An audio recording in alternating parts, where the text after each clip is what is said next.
Hello ಸ್ನೇಹಿತರೆ, ಸ್ವಾಗತ ಕನಸು ಕನ್ನಡತಿ ಕಿಚನ್ಗೆ. ಇವತ್ತಿನ ಸಂಚಿಕೆಯಲ್ಲಿ ಮಧುರೊಡೆ ಯಾವ ರೀತಿ ಮಾಡೋದು ಅಂತ ನೋಡ್ಕೊಂಬರೋಣ ಅಂತೆ. ಮನೆಯಲ್ಲೇ ನೀವು ಹೋಟೆಲಲ್ಲಿ ಟ್ರೈನಲ್ಲೆಲ್ಲ ತಿಂದಿರ್ತೀರ, ಅದೇ ಟೇಸ್ಟನ್ನು ಮನೆಯಲ್ಲೇ ಮಾಡ್ಕೊಂಡು ತಿನ್ಬೋದು. ಬನ್ನಿ ನೋಡ್ಕೊಂಬರೋಣ. ಒಂದು ತಟ್ಟೆ ತೊಗೊಂಡಿದ್ದೀನಿ, ಅದಕ್ಕೆ ಒಂದು ಈರುಳ್ಳಿಯನ್ನು ಹಚ್ಚಿ ತೊಗೊಂಡಿದ್ದೀನಿ.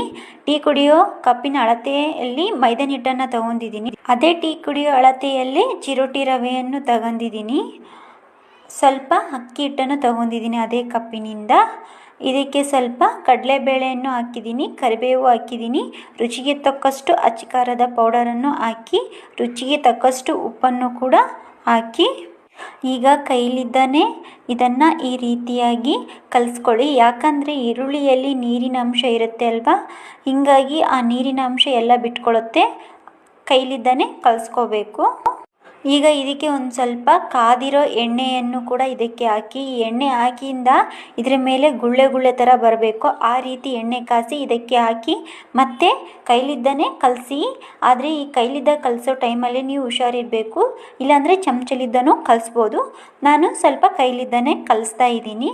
ಈ ರೀತಿ ಎಲ್ಲ ಕಲಿಯೋ ರೀತಿಯಲ್ಲಿ ಚೆನ್ನಾಗಿ ಕಲಿಸ್ಕೊಳ್ಳಿ. ಎಣ್ಣೆ ಹಾಕಿಂದ ಈ ಥರ ಮುದ್ದೆ ಮಾಡಿದರೆ ಈ ರೀತಿ ಉಂಡೆ ಗಾತ್ರದಲ್ಲಿ ಬರಬೇಕು. ಈಗ ಒಂದು ಸ್ವಲ್ಪ ನೀರು ಹಾಕ್ಕೊಳ್ತಾ ನಿಧಾನವಾಗಿ ಕಲಿಸ್ಕೊಳ್ಳಿ. ಎಲ್ಲದನ್ನು ಒಂದು ಕಡೆ ಮಾಡಿಕೊಂಡು ಎಲ್ಲ ಕಲಸಿಂದ ಈ ರೀತಿ ಉಂಡೆ ಗಾತ್ರದ ರೀತಿಯಲ್ಲಿ ಬರುತ್ತೆ ನೋಡಿ.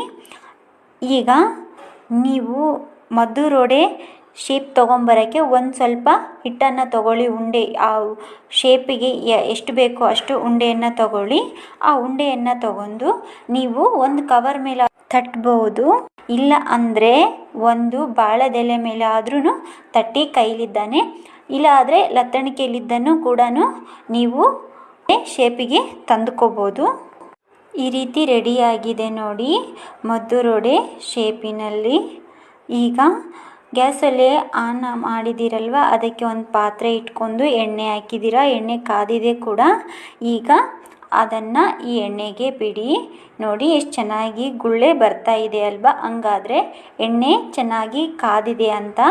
ಸ್ಲೋ ಫ್ಲೇಮಲ್ಲಿ ಇಟ್ಕೊಳ್ಳಿ. ಗ್ಯಾಸ್ ಒಲೆಯನ್ನು ಇಟ್ಕೊಂಡು ಚೆನ್ನಾಗಿ ಕರಿಯಿರಿ, ಗೋಲ್ಡನ್ ಕಲರ್ ಬರೋ ರೀತಿಯಲ್ಲಿ. ನೋಡಿ ಈ ರೀತಿ ಬಳಸಿ ಹಾಕಿಂದ ರೆಡಿಯಾಗಿರುತ್ತೆ ಮಧುರೊಡೆ. ಕ್ರಿಸ್ಪಿ ಆಗಿರುತ್ತೆ. ಸಾಯಂಕಾಲ ಟೀ ಜೊತೆ ಇದನ್ನು ಮಾಡಿಕೊಡಿ, ಮನೆಯೆಲ್ಲರೂ ಇಷ್ಟಪಟ್ಟು ತಿಂತಾರೆ. ಇಷ್ಟು ಟೇಸ್ಟಿಯಾಗಿ ಬಂದಿದೆ ನೋಡಿ.